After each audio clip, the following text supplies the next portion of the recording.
Hi there, this is Chris Tilley reporting for IGN from what looks like a comic book store, but really isn't. It's a set of Matthew Vaughn's new film, Kick-Ass, which is based on a comic book that looks a little something like this. Comic books had it wrong. You don't need a power to be a superhero. Oh yeah? Didn't see that, did you? Kick-Ass is the story of a high school senior kid who loves comic books, loves superheroes, and wonders why, out of all the millions of people who love superheroes, no one's ever given it a try. Of course, the reason for that, the answer to his question, is that it's a terrible idea and hugely dangerous, but in his youthful exuberance, he decides to give it a shot. Well, Kick-Ass, tragically, is quite autobiographical, because it's the idea of a teenage loser, you know, who, you know, is so bored sitting in the house just playing video games and things every night, just thinking, wouldn't it be cool if in real life you tried to be a superhero?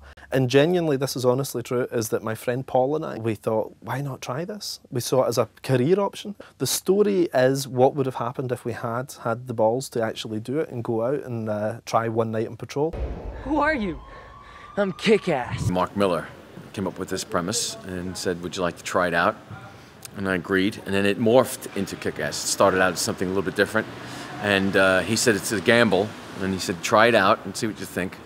No money up front, it's a complete gamble to create our own series, and we started working on it, and it got a buzz, and Matthew Vaughn came along, and it is where it is right now, which is exciting as all get out. Kick-Ass! Red mist!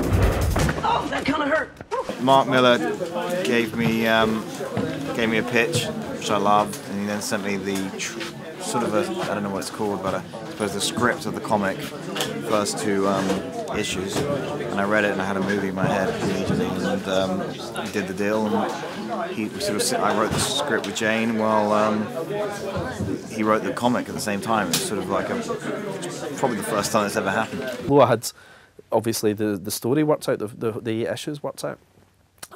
Before I start writing the scripts, you know, because you get the flash forwards from issue 1 and everything. I hadn't actually written the script for anything. I'd written half of issue 6, hadn't written anything in issue 5 really. In issues 7 and 8 it was just plot, you know. So I fed it down to Matthew, and Matthew overtook me. I mean, his screenplay eventually overtook the scripts that I'd been writing on the comic. So it was really bizarre. It was probably the only time in history I'd imagine this has ever happened. Spider-Man, there was a 40-year gap between the origin story and the movie, but we pretty much finished at the same time. It was crazy.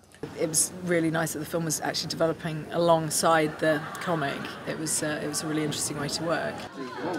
Matthew, I don't know, he gives the impression of being, like most directors, you know, of being quite immovable, you know, but he's actually probably one of the most reasonable people I've ever met, you know, like when it comes to a story idea or something like that, if he would send something, he was amazing at keeping us up to speed on every single line that they were writing, and if there was something that you disagreed with or something you didn't feel would work, and he was the same with Jane as well, when Jane was doing the screenplay, you would discuss it, talk it through, and then the most reasonable conclusion would win, and that could be any one of the three of us, you know.